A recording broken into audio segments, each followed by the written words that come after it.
ఇక వైఎస్డీ అభీష్టకు చంద్రబాబు నాయుడు చెక్ పెట్టారా? అన్నింటిలో జోక్యం చేసుకుంటున్నారనే అపవాదు అభీష్టకు భారం కాబోతోందా?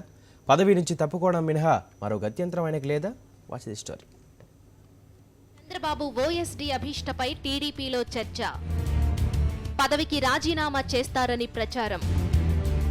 సచివాలయానికి రావడం మానేసిన అభీష్ట. అగ్రిగోల్డ్ కేసులో వేలు పెట్టారని ఆరోపణలు. ఐఏఎస్లతో అమర్యాదకరంగా ప్రవర్తించారని విమర్శలు. ఓఎస్డీగా అభీష్ట నియామకాన్ని తప్పుపట్టిన కాంగ్రెస్. ఆంధ్రప్రదేశ్ ముఖ్యమంత్రి చంద్రబాబు కార్యాలయ ప్రత్యేక అధికారి అభీష్ట సీతేపల్లి వ్యవహారం ప్రభుత్వంలో టీడీపీలో చర్చకు దారితీస్తోంది. ఆయన వ్యవహార శైలి పార్టీకి ప్రభుత్వానికి ఇబ్బందిగా మారుతోందనే ప్రచారం జరుగుతోంది. అభీష్ట వ్యవహార శైలిని పార్టీ నాయకులు చాలా మంది జీర్ణించుకోలేకపోతున్నారు. పార్టీలోనూ ప్రభుత్వంలోనూ ఆయన జోక్యం మితిమీరిపోతోందనే విమర్శలు జోరుగా వినిపిస్తున్నాయి. ముఖ్యమంత్రి కుమారుడు లోకేష్, అభీష్ట క్లాస్మేట్స్. ఇద్దరూ చాలా ఫ్రెండ్లీగా ఉంటారు.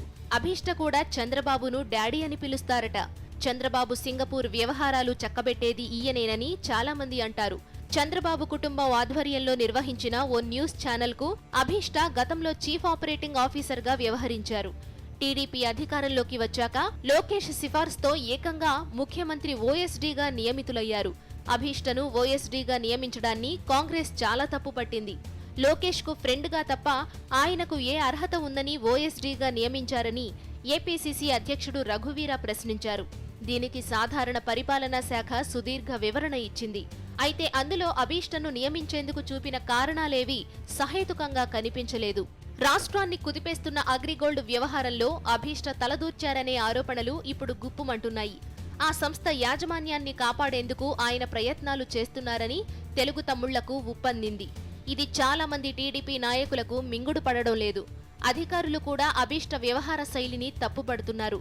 ఐఏఎస్ అధికారులను ఏకవచనంతో పిలుస్తారనే ప్రచారం కూడా ఉంది. చాలా దురుసుగా ప్రవర్తిస్తారని కింది స్థాయి ఉద్యోగులు భగ్గుమంటున్నారు. పార్టీ వ్యవహారాల్లో కూడా అభీష్ట జోక్యం చేసుకుంటున్నారనే ఆరోపణలున్నాయి. ఎమ్మెల్యేలు, మంత్రుల పనితీరుపై పార్టీ నిర్వహించే సర్వేల్లో చక్రం తిప్పేది అభీష్టేనని ప్రచారముంది. లోకేష్ అండదండ ఉండడంతో ఇన్నాళ్లు ఎవరూ ఆయనపై వేలెత్తి చూపేందుకు సాహసించలేదు. ఇప్పుడు అగ్రిగోల్డ్ వ్యవహారం వెలుగు చూడడంతో అభీష్టపై ముప్పేట దాడి జరుగుతోంది. గత కొంతకాలంగా అభీష్ట సెక్రటేరియట్కు రావడం మానేశారు. ఓఎస్డీ పదవికి రాజీనామా చేస్తారనే ప్రచారం జరుగుతోంది. మరి అభీష్ట నిర్ణయాన్ని లోకేష్ ఒప్పుకుంటారా అన్నది ఇప్పుడు ప్రశ్న.